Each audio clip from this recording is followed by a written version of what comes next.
안녕하십니까? 삶과 죽음, 그리고 그 너머의 세상에 대한 깊이 있는 이야기를 나누는 시간입니다.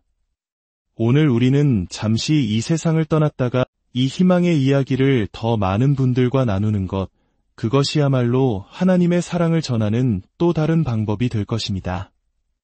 잠시 시간을 내어 구독과 여러분의 작은 실천이 누군가에게는 큰 위로와 빛이 될 수 있습니다. 시청해주시는 모든 분들께 하나님의 은총이 함께 하시기를 바랍니다. 이야기는 2015년 10월의 어느 맑은 아침 오전 11시에 시작됩니다. 저는 그날 죽음에 대한 전문가가 되었고 동시에 희망에 대한 전문가가 되었습니다. 제 의지와는 전혀 상관없이 말이죠. 저는 6분이 넘는 시간 동안 죽어 있었습니다. 차가운 병원 재활센터 바닥에 누운 채로 말입니다. 어째서 그런 일이 하필 그 순간, 그 장소에서 일어났을까? 1시간만 일렀더라면 저는 아무도 없는 드넓은 농장 초원에서 27마리의 소들을 돌보고 있었을 겁니다. 만약 그랬다면 저는 결코 다시 살아 돌아오지 못했겠죠. 이 모든 일의 의미를 깨닫기까지는 아주 오랜 시간이 걸렸습니다. 그날 아침은 시작부터 기이했습니다.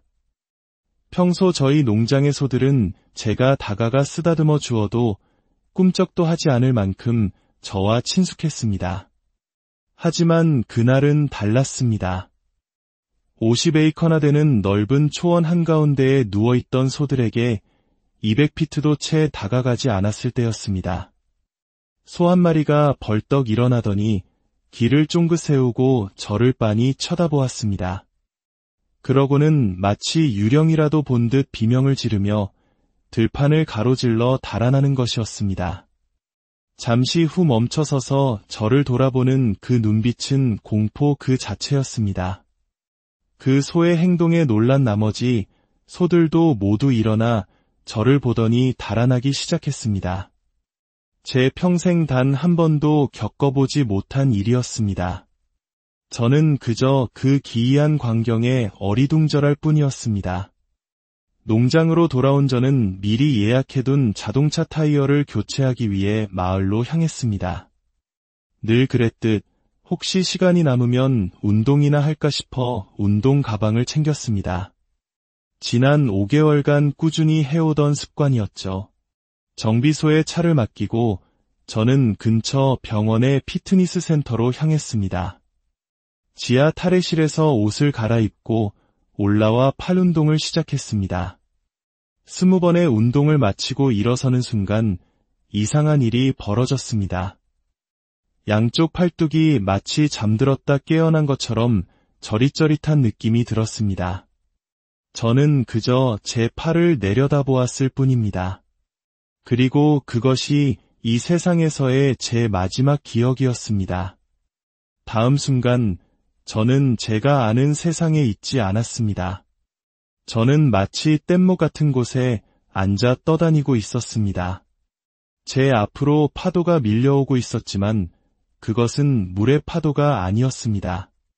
그것은 순수한 에너지의 파도였습니다. 그 에너지 파도는 제게 다가올 뿐만 아니라 제 몸을 그대로 통과해 지나갔습니다. 신기하게도 그 순간 저는 정말 흥미롭네라고 생각할 뿐 아무런 의심이나 두려움이 없었습니다. 제가 있던 그 공간, 그 차원은 말로 표현할 수 없을 만큼 따뜻하고 환대하는 분위기로 가득했습니다. 그곳은 온전히 사랑으로 충만했고 에너지 파도를 통해 그 모든 사랑과 지혜가 제게로 흘러 들어왔습니다. 그 순간 저는 우주의 모든 것을 이해하게 되었습니다.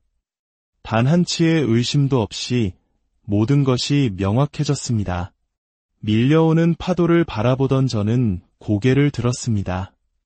그리고 제 눈앞에 펼쳐진 광경은 제 인생을 통틀어, 아니 인류의 언어로는 도저히 묘사할 수 없는 것이었습니다. 거대하다는 말로는 턱없이 부족한 황금빛의 거대한 에너지 구체가 제 앞의 공간 전체를 가득 채우고 있었습니다. 마치 10,000개의 태양을 한데 모아놓은 듯 눈부시게 빛났지만 그 빛은 결코 뜨겁거나 저를 해하지 않았습니다. 오히려 저를 부드럽게 감싸 안으며 하나가 되기를 원하는 듯했습니다. 저는 손을 뻗어 그 빛을 만질 수도 있을 것 같았습니다. 그 황금빛 구체의 표면에서는 수많은 작은 불꽃들이 사방으로 쏘아져 나오고 있었습니다. 마치 축제 때 터뜨리는 폭죽처럼 눈부신 불꽃들이 온 공간으로 퍼져나갔습니다. 저는 그 불꽃들이 어디로 향하는지 보기 위해 주위를 둘러보았습니다. 그리고 저는 보았습니다. 영원한 공간 속에 떠있는 무한한 수의 차원과 우주들을 말입니다. 이 광경을 설명하는 가장 좋은 방법은 이것입니다. 우리가 알고 있는 이 우주 전체, 그 광활함과 깊이, 행성, 은하, 별들을 모두 압축해서 종이 한 장으로 만든다고 상상해 보십시오. 그리고 그 종이를 이 영원한 공간의 한쪽에 걸어둡니다. 그리고 또 다른 우주를 종이 한 장으로 만들어 그 옆에 걸고 또 그 옆에 그리고 또 그 옆에 우리가 상상할 수 있는 모든 방향으로 무한히 펼쳐진 우주들이 그곳에 있었습니다. 그 모든 우주와 차원들은 각각 가느다란 에너지 필라멘트로 연결되어 있었습니다. 그리고 그 필라멘트들은 거미줄 같은 거대한 매트릭스를 통해 바로 그 황금빛 구체에 연결되어 있었습니다.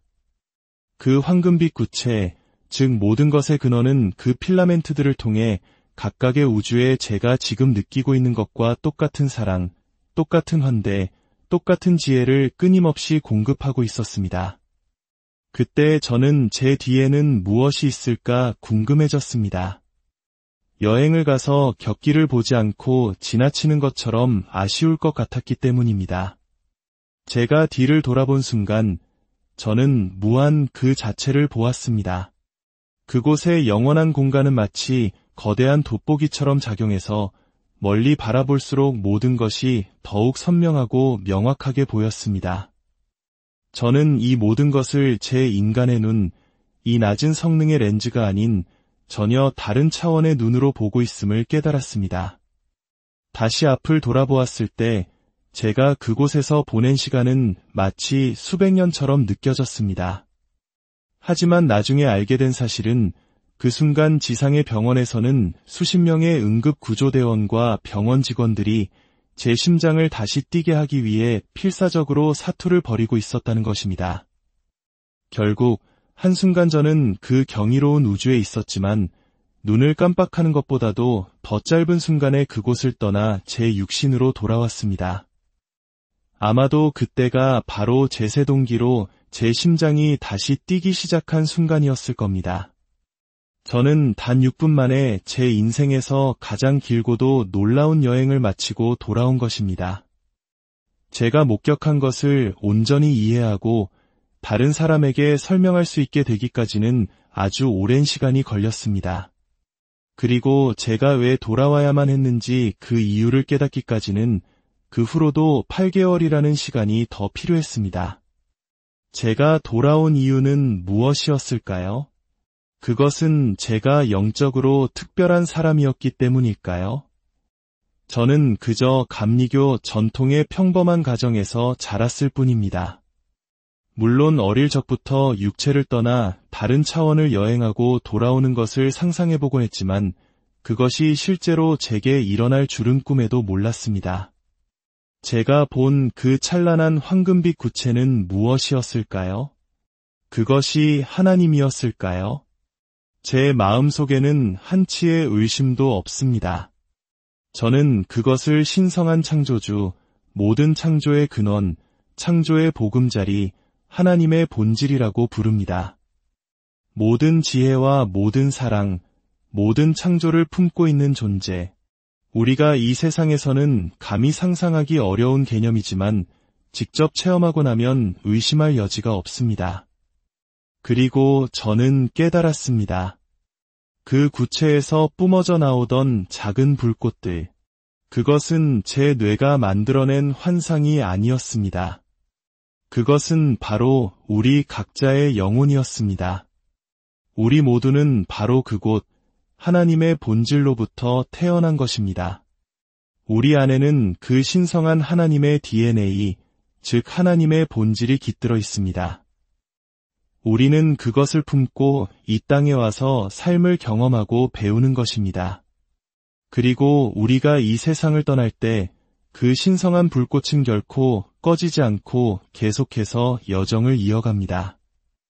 이곳에서의 시간과 공간, 방향의 개념은 그곳에서는 아무런 의미가 없었습니다. 하나님은 남성도 여성도 아니며 특정 국적이나 인종에 속하지도 않았습니다. 우리가 서로를 구분짓기 위해 사용하는 그 어떤 경계도 그곳에는 존재하지 않았습니다. 그곳은 오직 하나됨의 본질만이 존재할 뿐이었습니다. 우리 모두가 바로 그곳에서 왔기 때문입니다. 제가 돌아온 후 처음 8시간 동안은 제가 어디에 있는지, 왜 병원 침대에 누워 있는지 전혀 알 수 없었습니다. 일종의 차원 간의 혼란을 겪은 셈이죠. 정신을 차렸을 때 제 첫 생각은 이런 다시 돌아왔잖아 였습니다. 제가 있던 곳에 비하면 이곳은 결코 좋게 느껴지지 않았습니다. 가족들이 저를 둘러싸고 걱정스러운 눈으로 바라보고 있었지만 저는 왜 그들이 거기 있는지 이해할 수 없었습니다. 그들이 제가 죽었었다고 말했을 때 저는 믿을 수 없었습니다. 아니야, 내가 어디에 있었는지 당신들은 상상도 못할 거야 라고 말할 뿐이었죠. 육체적인 회복에는 시간이 걸렸습니다. 하지만 제가 왜 돌아왔는지에 대한 영적인 질문에 대한 답을 얻기까지는 8개월이 더 걸렸습니다. 어느 날 밤, 약 부작용으로 힘든 시간을 보내고 있을 때였습니다. 다음 날 아침, 식탁에 앉아있는 아내의 손에 메모장이 들려 있었습니다. 저는 또 무언가 잘못했구나 싶어 긴장했습니다. 아내는 제게 조용히 물었습니다. 어젯밤에 무슨 말을 했는지 듣고 싶어요. 저는 아무 말도 하지 않았다고 했지만 아내는 제가 잠결에 무언가 말했다고 했습니다. 아내의 말에 따르면 저는 한밤중에 침대에서 일어나 앉아 알아들을 수 없는 말로 중얼거리기 시작했다고 합니다. 그러다 갑자기 말을 멈추고는 고개를 좌우로 흔들며 계속해서 이렇게 말했다고 합니다. 믿을 수 없어. 믿을 수 없어. 믿을 수 없어. 아내가 무엇을 믿을 수 없다는 거예요. 라고 묻자 저는 이렇게 대답했습니다. 내가 왜 돌아왔는지 그 이유를 믿을 수가 없어. 그 이유가 뭔데요? 아내가 제게 들려준 제 대답은 제 삶의 모든 것을 바꾸어 놓았습니다. 내가 돌아온 이유는 희망이 없거나 희망이 없다고 생각하는 사람들에게 희망의 통로가 되기 위해서였어. 그 말을 하고 저는 다시 누워 잠이 들었다고 합니다. 아내가 그 말을 적어두지 않았다면 저는 영원히 몰랐을 겁니다. 그 순간 저는 모든 것을 깨달았습니다. 왜 제가 아무도 없는 농장이 아니라 응급구조대가 길 건너에 있는 병원 피트니스 센터에서 쓰러졌는지, 왜 제가 살아 돌아와야만 했는지, 제가 경험한 모든 것이 진실이었음을 확인받는 순간이었습니다. 어떤 이들은 죽음을 두려워합니다. 하지만 저는 더 이상 두렵지 않습니다. 대부분의 사람들이 죽음을 두려워하는 이유는 우리 너머에 무엇이 있는지 알지 못하기 때문입니다. 하지만 저는 이제 압니다. 이 삶이 끝이 아니라는 것을요. 우리의 육신은 언젠가 그 기능을 다하겠지만 우리 안에 있는 영혼, 그 하나님의 본질은 결코 소멸되지 않습니다. 오히려 새로운 경험을 향한 여정을 계속하게 됩니다. 한번 생각해 보십시오. 사랑이신 하나님께서 왜 자신의 일부인 우리를 벌하시겠습니까? 빛이신 하나님께서 왜 어둠의 공간을 만들어 우리를 그곳으로 보내시겠습니까? 그것은 이치에 맞지 않습니다. 우리가 이 땅에서 다른 이들에게 받아들여지지 못할지라도 우리는 모두 창조주의 신성한 DNA를 품고 있는 존재들입니다. 제 경험이 꿈이 아니었냐고 묻는 사람들도 있습니다. 하지만 꿈은 아침이 되면 흩어지고 희미해집니다. 그러나 제가 겪은 일은 10년이 지난 지금도 처음 경험했던 그 순간처럼 생생합니다. 그곳에서 느꼈던 따스함, 환대, 그리고 무한한 사랑의 감정은 제가 그 경험을 떠올릴 때마다 제 안에서 다시 살아납니다. 물론 이 경험이 저를 다른 사람보다 더 특별하게 만들지는 않습니다. 저는 여전히 이 세상의 물리법칙 안에서 살아가야 합니다. 청구서를 내고 밥을 먹고 불의를 보면 화를 내기도 합니다. 하지만 저는 이제 압니다. 제가 이 땅에 온 이유, 그리고 우리 모두의 여정의 이유를 말입니다. 그것은 바로 사랑입니다. 우리가 만나는 모든 사람, 심지어 만나지 못할 모든 사람 안에 있는 신성을 알아보고 받아들이는 것, 그것이 우리 여정의 이유입니다. 그리고 희망은 그 여정을 걸어가는 우리의 발걸음을 비추는 길입니다. 이 이야기가 죽음을 두려워하는 분들에게는 위로가 되고 삶의 의미를 찾는 분들에게는 작은 빛이 되기를 바랍니다. 우리 각자는 존귀하며 우리 안에는 신성한 불꽃이 타오르고 있습니다. 우리는 결코 혼자가 아니며 우리의 여정은 사랑 안에서 영원히 계속될 것입니다. 오늘 이 이야기를 들으신 모든 분들의 삶에 하나님의 따스한 사랑과 희망의 빛이 언제나 함께하기를 진심으로 기도합니다.